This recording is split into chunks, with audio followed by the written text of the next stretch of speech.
we're just going to take the platform down.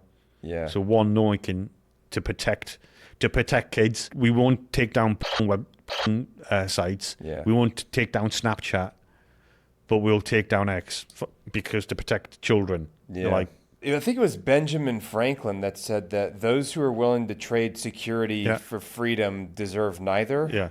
I think it was Benjamin Franklin that said that. I have that framed on my hallway. That's a pretty valuable, profound statement. Yeah. You know, it's for that. I've got a glass image of that with the stars and stripes behind it in the hallway of my house. I always think back to like how brilliant those guys were, man. Like they were all they were very young. A lot of them were very young, other than Thomas Jefferson. He was a little bit older than the rest of them. But a lot of those guys, like Alexander Hamilton, early 20s, like, and they're founding a nation at that age. But I mean, if you think about it, again, that's why America is so good, because they had the opportunity to experience all these kind of crappy things that were going on. Yeah. And then they said, well, if we make a country, what are we going to do to fix it?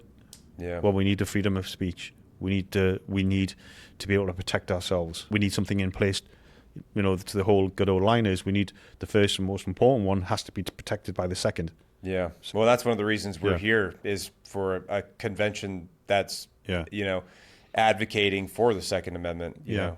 And I think that's one of the reasons why SHOT Show's such a valuable, you know, expo, is for that reason. Because, I mean, that's another one of those situations you're talking about that people are constantly trying to chip away at as much as they can. And so, like, you have to fight just as viciously and ruthlessly in the opposite direction, because if you don't, then it's like they're just going to take as much ground as they can and keep taking ground. Interesting, and I support a lot of Second Amendment foundations and things, and the Second Amendment Foundation is one I'm quite involved with. But it's even just when you look at it that way, it's like, it's strange how in some states you can say, oh, well, you can't exercise your Second Amendment right in X state, but it'd be weird if they said you can't exercise your First Amendment right here.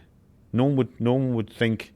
Remember, it's a right. It's not a privilege. Yeah. So it's weird how the view that one particular amendment can be modified, and because we don't agree with it. But it would, like I say, it would seem really weird is, you can't exercise your First or Fifth Amendment in this state because we don't like it. Yeah.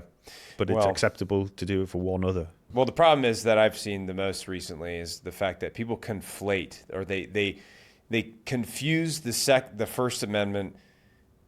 They confuse certain actions as being a part of the First Amendment, like freedom of expression, freedom of speech. Because, yes, you do have the